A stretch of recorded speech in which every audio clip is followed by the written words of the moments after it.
अस्सलाम वालेकुम dear one, welcome back to MSN mathematician YouTube channel. इसके आप लोग जानते हैं प्रीवियस लेक्चर के अंदर हम लोग बात कर चुके थे थॉमस कैलकुलस एक्सरसाइज 4.4 के अंदर हमारे पास जो क्वेश्चन जा रहे थे ग्राफिंग फंक्शंस वाला, इसके अंदर हम लोग क्वेश्चन नंबर 28 तक कंप्लीट सॉल्व कर चुके हैं। अगर आप लोग उन लेक्चर्स को देखना चाहते हैं उनका लिंक मिलेगा नीचे आपको डिस्क्रिप्शन में, और यहाँ पे आई बटन पे जाके आप लोग चेक करें, विजिट करें। अगर आज के लेक्चर की बात करूँ, आज के लेक्चर में इसके बाद हम लोग बात करेंगे question number 29 and question number 30 को कंप्लीट सॉल्व करने वाला हूँ। आपने लेक्चर को आखिर तक देखना है। उससे पहले अगर आप लोगों को नीचे जो वीडियो के नीचे आपको सब टाइटल शो हो रहे होते हैं, आप इनको ऑफ करना चाहते हैं, ऊपर यहाँ से सीसी बटन पे जाके आप लोग उसको ऑफ करके इजीली जो है वो कैप्शंस को, सब टाइटल्स को आप लोग ऑफ करके वीडियो को एंजॉय कर सकते हैं। वीडियो को स्टार्ट करने से पहले अगर आप इस चैनल पे न्यू हो, अभी तक हम चैनल को सब्सक्राइब नहीं किया, सब्सक्राइब कर लें, बेल के बटन को प्रेस कर ताकि नेक्स्ट जब भी कोई लेक्चर अपलोड करता हूँ आपको उसका नोटिफिकेशन मिल सके। विदाउट टाइम चलिए स्टार्ट करते हैं आज का लेक्चर।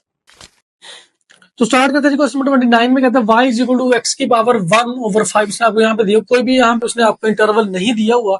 इसका मतलब कि इन क्वेश्चन को हमारे लिए करना ज्यादा इजी है as compare to previous questions. देखते हैं जी, स्टार्ट करते हैं। सबसे पहले वही स्टेप जो हम ऑलरेडी बार बार कर चुके हैं कि पहले हम लोग क्या करेंगे, इसका लेंगे जी फर्स्ट डेरिवेटिव लेंगे y prime which is equal to, first derivative लिया तो यहाँ पे क्योंकि ये पावर में है तो यहाँ पे पावर रूल लगेगा। अब power rule, quotient rule, chain rule, L hospital rule, product rule, सारे रूल्स मैंने अपलोड किए हुए, देखना चाहते हैं उसका लिंक मिलेगा नीचे आपको डिस्क्रिप्शन में, और यहाँ पे आई बटन भी आप लोग चेक कर सकते हैं। तो यहाँ पे देखेंगे, इसका मैं लेता हूँ, अगर पावर रूल लगाता हूँ तो 1/5 जो है उसके पीछे आ जाएगा, एक्स की पावर 1/5 में एक माइनस करते हैं तो देखते हैं क्या आता है। Y prime which is equal to 1/5 -1 करेंगे तो यहाँ पे करके चेक कर लेते हैं। 1/5 -1 आपके पास क्या आएगा जी, 1 - 5 -4/5। तो ये आ जाएगा जी आपके पास 1/5 एक्स की पावर -4/5 यहाँ पे आपके पास आ जाएगा। इसको आप लोग ऐसे भी लिख सकते हैं 1/5, इसको नीचे ले आए तो बन जाए एक्स की पावर 4/5। ये आ चुका जिसका फर्स्ट डेरिवेटिव। अब हम सिंपली इसके क्रिटिकल पार्ट्स निकाल रहे हैं। क्रिटिकल पार्ट्स निकालने हम लोग क्या करेंगे, हम लोगों के पास बेसिकली प्रॉपर्टी हम चेक करते हैं कि जो है इसका फर्स्ट डेरिवेटिव किस पॉइंट पे या तो जीरो होता है या अनडिफाइन होता है। ठीक है जी, तो ये आप लोग देख सकते हैं इसका फर्स्ट डेरिवेटिव किस पॉइंट पे अनडिफाइन हो रहा है, ये जीरो हो रहा है। जीरो तो किसी भी पॉइंट पे नहीं होगा, हाँ ये बटे में डिनोमिनेटर में अगर आप जहाँ पे एक्स की जगह पे जीरो पुट करते हैं तो ये सारा जीरो हो जाएगा, 1/0 अनडिफाइन हो जाएगा। इसका मतलब कि अगर आप एक्स की वैल्यू जीरो रखते हैं तो ये फंक्शन अनडिफाइन हो रहा है। इसका मतलब कि यहाँ पे इसका क्रिटिकल पॉइंट बनेगा, यहाँ पे लिख सकते हैं जी आप लोग, इसका क्रिटिकल पॉइंट आपके पास एक ही बन रहा है जो कि आपके पास x इक्वल टू जीरो है। क्योंकि अगर आप x को यहाँ पे जीरो पुट करते हैं तो ये सारा जीरो हो जाएगा, 1/0 अनडिफाइन हो जाएगा। इसका मतलब कि ये x इक्वल टू जीरो इसका क्रिटिकल पॉइंट है। अब एज जो है हम जैसे हम प्रीवियस क्वेश्चन में कर चुके हैं, अब हमने क्या करना है, इसको रियल लाइन के ऊपर यहाँ पे ड्रा करके चेकआउट कर लेते हैं।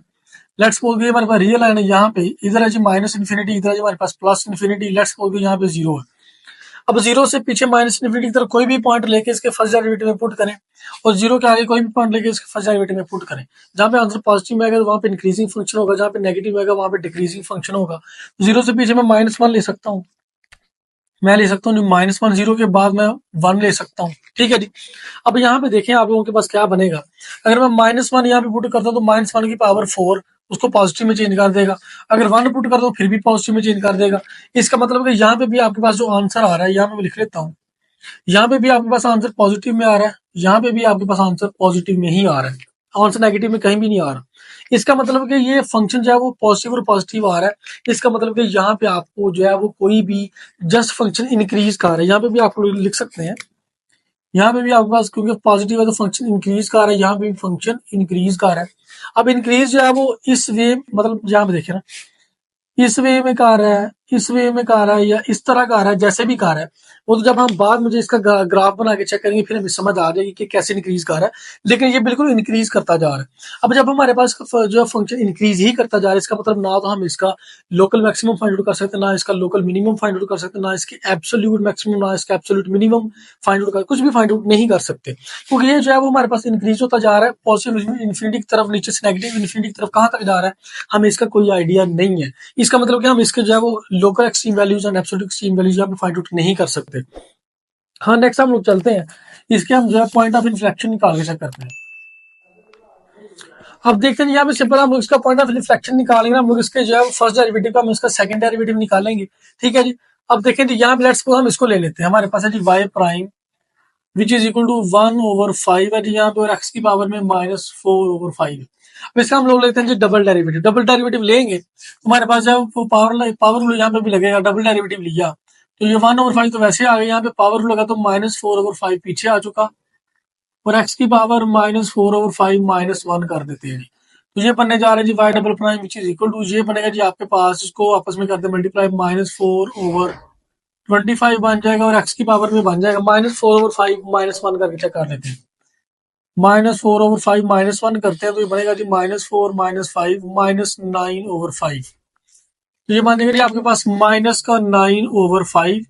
इसको आप लोग ऐसा भी लिख सकते हैं, -4 डिवाइडेड बाई 5, सॉरी 25 है यहाँ पे 25। इसको नीचे ले आए तो बनेगा x की पावर 9/5। नीचे लेके आएंगे तो माइनस जो है वो प्लस में चेंज हो जाएगा।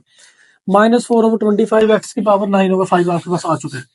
अब यहाँ से आप लोग इजीली इसका पॉइंट ऑफ रिफ्लेक्शन निकाल सकते हैं। पॉइंट ऑफ रिफ्लेक्शन निकालेंगे, आप चेक करेंगे कि किस पॉइंट के ऊपर ये जो या तो जीरो या जीरो तो कभी नहीं हो लेकिन अनडिफाइंड जरूर हो। अगर हम यहाँ पे x की जगह पे जीरो पुट करते हैं तो ये सारा जीरो हो जाएगा, समथिंग ओवर जीरो अनडिफाइंड हो जाएगा। इसका मतलब इसका भी पॉइंट ऑफ रिफ्लेक्शन आपके पास क्या आ रहा है, यहाँ पे पॉइंट ऑफ रिफ्लेक्शन आपके पास यहाँ पे इसका भी आ रहा है जी, जीरो ही आ रहा है।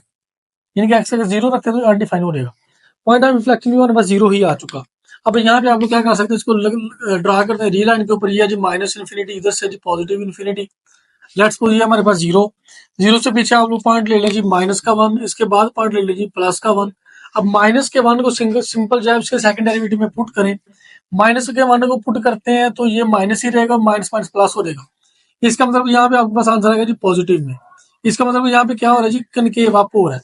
इसी तरह से अगर आप लोग यहाँ पे चेक करते हैं, 1 पुट करते हैं तो ये तो 1 ही रहेगा, ये माइनस हो जाएगा। इसका मतलब इसका आंसर आएगा नेगेटिव में। ये हो जाएगा यहाँ पे कनकेव डाउन। ये चीज सिंपल यहाँ पे हो चुकी है। यहाँ पे जो है वो -इन्फिनिटी से लेके जीरो तक कनकेव अप हो रहा है, जीरो से लेके पॉजिटिव इन्फिनिटी तक आप कनकेव डाउन हो रहा है। अब सिंपल आप लोग यहाँ पे नीचे इसका ग्राफ ड्रा करके चेकआउट कर लेते हैं, यहाँ पे कर लेते हैं जी। अब देखिए अगर हम सिंपल इसके ग्राफ की यहाँ पे बात करें तो आप लोग यहाँ से देखिए इजीली इसका ग्राफ जो है वो ड्रा कर सकते हैं। देखिए हमारे पास पहले नेगेटिव इन्फिनिटी से लेके जीरो तक, नेगेटिव इन्फिनिटी लेट्स सपोज इस साइड में हमारे पास नेगेटिव इन्फिनिटी है, इधर को जा रहा है पॉजिटिव इन्फिनिटी की तरफ। नेगेटिव इन्फिनिटी से जीरो तक आपके पास कनकेव अप हो रहा है। अब कनकेव अप आपके पास कैसे होता है जी, ये कुछ इस तरह से आपके पास कनकेव अप तो अप होता है, ये कुछ इस तरह से, ये हो रहा है जी आपके पास कनकेव अप। उसके बाद जीरो से आगे पॉजिटिव इन्फिनिटी की तरफ कनकेव डाउन हो रहा है। कनकेव डाउन कैसे होता है आपको पता होना चाहिए, ये ऐसे कनकेव डाउन हो रहा है जी, ठीक है जी। ये आपके पास इस तरह से कनकेव डाउन हो रहा है। अब देखिए ये हमारे पास का कंप्लीट ग्राफ है, ये हमारे पास हमने यहाँ से चेक कर लिया। पहले कनकेव अप हो रहा है, कनकेव अप इस तरह से हो रहा है, फिर कनकेव डाउन हो रहा है। ये है जी आपके पास कंप्लीट इसका ग्राफ, और ये पॉजिटिव इन्फिनिटी की तरफ जा रहा है, ये इधर को जा रहा है, हमें नहीं पता कहाँ पे इसका एंड हो रहा है। तो ये है जी कंप्लीट आपके पास क्वेश्चन नंबर 29। नेक्स्ट हम लोग क्वेश्चन नंबर 30 की बात करते हैं, वो भी बिल्कुल सिंपल है, ऐसे ही है। नेक्स्ट हमारे पास है क्वेश्चन नंबर 30 में कहता है y which is equal to x की पावर 2/5 उसने आपको यहाँ पे दिया हो। तो सिंपल आप लोग क्या करेंगे, पहले इसका फर्स्ट डेरिवेटिव लेंगे, तो पावर लगेगा 2/5 पीछे आ जाएगा, x की पावर में 2/5 -1 करेंगे, देखते हैं क्या आता है आपके पास y prime which is equal to, यहाँ पे 2/5 -1 करके चेक करेंगे क्या आ रहा है। 2/5 -1 करते हैं तो ये बनेगा आपके पास 2 - 5 -3/5। तो ये आ जाएगा जी आपके पास यहाँ पे 2/5 x की पावर -3/5। अब -3/5 को अगर नीचे लेके आते हैं तो बनेगा जी 2/5 x की पावर 3/5 नीचे आके बन जाएगा। ये आ चुका जिसका फर्स्ट डेरिवेटिव। यहाँ से सिंपल जैसे प्रीवियस क्वेश्चन में हमने किया, इसका भी क्रिटिकल पॉइंट यहाँ पे जीरो ही आ गया, एक्स जीरो पुट करेंगे अनडिफाइन हो जाएगा। X is equal to zero आ गया जी आपके पास क्रिटिकल पॉइंट। इसको डी लाइन पे ड्रा करके चेक करते हैं तो ये है जी -इन्फिनिटी, ये है जी पॉजिटिव इन्फिनिटी, लेट्स सपोज ये है जी जीरो। जीरो से पीछे कोई भी पॉइंट ले लें, माइनस का 1 ले लें, इसके बाद 1 का 1 ले लें। -1 को अगर आप इसमें पुट करते हैं फर्स्ट डेरिवेटिव में, तो -1 को पुट करेंगे यहाँ पे, तो -1 को क्यों -1 ही रहे तो आंसर नेगेटिव में आएगा। इसका मतलब यहाँ पे आंसर नेगेटिव में आ रहा है, और यहाँ पे 1 पुट करेंगे तो आंसर पॉजिटिव में आएगा, यहाँ पे आंसर पॉजिटिव में आ रहा है। यहाँ पे फंक्शन डिक्रीज का आ रहा है, यहाँ पे फंक्शन इंक्रीज का आ रहा है। डिक्रीज से इंक्रीज हो रहा है, यानी कि कुछ इस तरह से फंक्शन आ रहा है जी, कुछ इस तरह से डिक्रीज से इंक्रीज हो रहा है, इस तरह से कुछ फंक्शन का बिहेवियर है, ठीक है जी। डिक्रीज से इंक्रीज हो रहा है, कुछ इस तरह का बिहेवियर है फंक्शन का। अब हम लोग जो है सिंपल जब बाद में ग्राफ ड्रा करेंगे हम ये चीज भी क्लियर हो जाएगी। अब हम निकालते हैं इसका पॉइंट ऑफ रिफ्लेक्शन निकालने से पहले आप लोग देखें कि यहाँ पे हमारे पास जो है वो इसका एब्सोल्यूट मिनिमम या एब्सोल्यूट मैक्सिमम तो एग्जिस्ट नहीं कर रहा, ये कहाँ तक जा रहा है इसका हमें कोई आइडिया नहीं है। लेकिन यहाँ पे आपको इसका जो है वो लोकल मिनिमम आई थिंक मिल सकता है। तो यहाँ से आप उसको देख सकते हैं कि हमारे पास जब नेगेटिव इन्फिनिटी से ग्राफ इस तरफ आ रहा है। अब किस तरह इसका बिहेवियर, या तो इस तरह होगा या इस तरह होगा, वो तो जब हम बाद में ग्राफ ड्रा करेंगे हमें उसकी चीज क्लियर हो जाएगी। अब देखिए पीछे से कहीं से भी जो है इस तरफ आ रहा है और इसके बाद जो है हमारे पास ये इंक्रीज कर रहा है।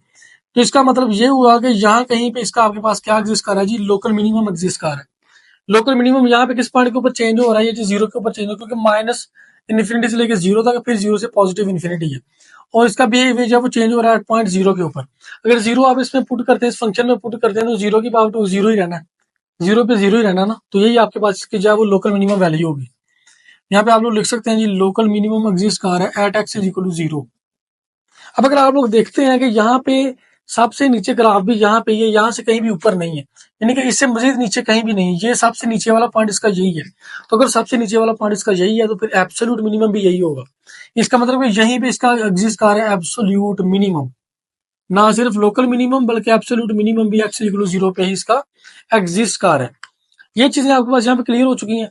अब सिंपल आप लोग जाओ, मजीद इसको क्लियर करने के लिए इसका सेकंड डेरिवेटिव लेते हैं, इसका लेते हैं सेकंड डेरिवेटिव, और फिर हम इसका पॉइंट ऑफ रिफ्लेक्शन निकाल के चेक करते हैं। ये था जी हमारे पास फर्स्ट डेरिवेटिव था 2/5 एक्स की पावर, इसको लिख लें -3/5 को।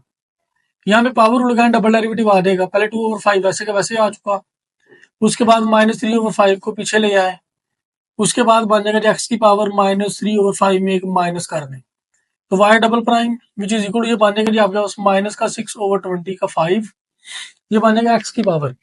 -3/5 -1 करके चेक करें क्या आता है, तो ये आएगा जी आपके पास -3 -5 -8/5।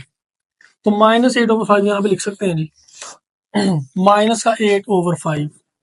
अब यहाँ पे इसको नीचे ले आए, -6/25 एक्स की पावर, इसको नीचे ले आए तो 8/5 नीचे आके बन जाएगा। ये आ चुका जी इसका सेकंड डेरिवेटिव। अब यहाँ से भी इसका पॉइंट ऑफ रिफ्लेक्शन क्या आना है, जीरो ही आना है। जीरो पुट करेंगे तो अनडिफाइंड हो जाएगा, जीरो ही इसका आ चुका आपके पास पॉइंट ऑफ रिफ्लेक्शन। अब इसको भी आप रियल लाइन पे ड्रा करके चेकआउट कर सकते हैं। तो देखें जी, अगर आप इसको रियल लाइन पे ड्रा करके चेकआउट यहाँ पे करते हैं, तो ये भी आपके पास नेगेटिव इन्फिनिटी, ये आपके पास है जी पॉजिटिव इन्फिनिटी। यहाँ पे लेट्स सपोज आपके पास जीरो है, जीरो से पीछे आप लोग जब -1 लेके चेकआउट कर सकते हैं, जीरो के बाद आप लोग 1 लेके चेकआउट कर सकते हैं। अब -1 को उसके सेकंड डेरिवेटिव में पुट करके चेक करें, आपके पास क्या आंसर आता है, आपको पता चल जाएगा कि कनकेव अप हो रहा है, कनकेव डाउन हो रहा है। -1 को अगर यहाँ पुट करते तो -1 की पावर 8 है, तो पॉजिटिव हो जाएगा, ये माइनस में आ जाएगा आंसर। इसका मतलब कि नेगेटिव है, यहाँ पे हो रहा है जी कनकेव डाउन। इसी इसी तरह से अगर मैं 1 पुट करता हूँ, तो 1 की पावर 8 में भी पॉजिटिव रहेगा और माइनस आ जाएगा आंसर। तो नेगेटिव में आंसर आ रहा है, यहाँ पे भी आपके पास क्या हो रहा है जी, यहाँ पे भी आपके पास कनकेव डाउन हो रहा है। इसका मतलब कि दोनों तरफ कनकेव डाउन होता जा रहा है। अब हम ड्रा करके चेकआउट कर लेते हैं इसका ग्राफ, आपको मजीद क्लियर हो जाएगा। देखिए यहाँ पे आप सिंपल इसका ग्राफ ड्रा करके चेकआउट कर लेते हैं, यहाँ से आप लोग इसको सिंपली समझ सकते हैं, और यहाँ से भी आप लोग जो है इसको समझ सकते हैं। यहाँ पे देखें जी आपके पास नेगेटिव इन्फिनिटी से जीरो तक आपके पास कनकेव डाउन हो रहा है। लेट्स सपोज कि ये नेगेटिव इन्फिनिटी है और ये पॉजिटिव इन्फिनिटी की तरफ जा रहा है। जीरो से पीछे कनकेव डाउन है, तो कनकेव जीरो से पीछे कनकेव डाउन, इस तरह से ये होता है कनकेव डाउन। इस तरह से आपके पास कनकेव डाउन हो गया। अगर इस तरह होता तो फिर कनकेव अप होना था। ये बात आपको समझ होनी चाहिए। अगर आप कनकेविटी वाला लेक्चर देखना चाहते हैं, पॉइंट ऑफ रिफ्लेक्शन क्या होता है, कनकेविटी क्या होती है, कनकेव अप क्या होता है, कनकेव डाउन क्या होता है, उसका डिटेल्ड लेक्चर मैंने अपलोड भी किया, देखना चाहते हैं लिंक मिलेगा नीचे आपको डिस्क्रिप्शन में, आई बटन में भी जाकर आप लोग चेक कर सकते हैं। तो ये होता है जी आपके पास कनकेव डाउन इस फॉर्म में, कनकेव डाउन। इसके आगे फिर कनकेव डाउन हो रहा है, तो फिर ये इस तरह से कनकेव डाउन होगा। देखिए कितना खूबसूरत सा ग्राफ आपका, जिस तरह चिड़िया होती है, वो जो परिंदे उड़े होते हैं, तो कितना खूबसूरत आपको यहाँ पे लग रहा है, इसका ग्राफ बन चुका है। ये कनकेव डाउन, ये कनकेव डाउन। तो ये आपके पास इसका कंप्लीट ग्राफ है। क्वेश्चन नंबर 30 कंप्लीट सॉल्व हो चुका। कोशिश की आपको ईच एंड एवरी स्टेप की समझ आए। अच्छा लगता है सब्सक्राइब कर दें, लाजमी बेल के बटन को प्रेस कर दें, ताकि नेक्स्ट टाइम जब भी लेक्चर अपलोड करूँ आपको फुल इसका नोटिफिकेशन मिल सके। मजीद क्यूरीज के लिए आप लोग मेरे साथ व्हाट्सएप पे कॉन्टैक्ट कर सकते हैं, व्हाट्सएप नंबर नीचे मैंने दिया। ग्रुप ज्वाइन करना चाहते हैं, मुझे इनबॉक्स में मैसेज कर सकते हैं। इसके अलावा हैंड नोट्स बाय करने के लिए भी आप लोग मेरे से कॉन्टैक्ट कर सकते हैं। अपना भी ख्याल रखिए, इस चैनल का भी ख्याल रखिए। मिलते हैं इंशाल्लाह नेक्स्ट लेक्चर में, तब तक के लिए अल्लाह हाफ़िज़।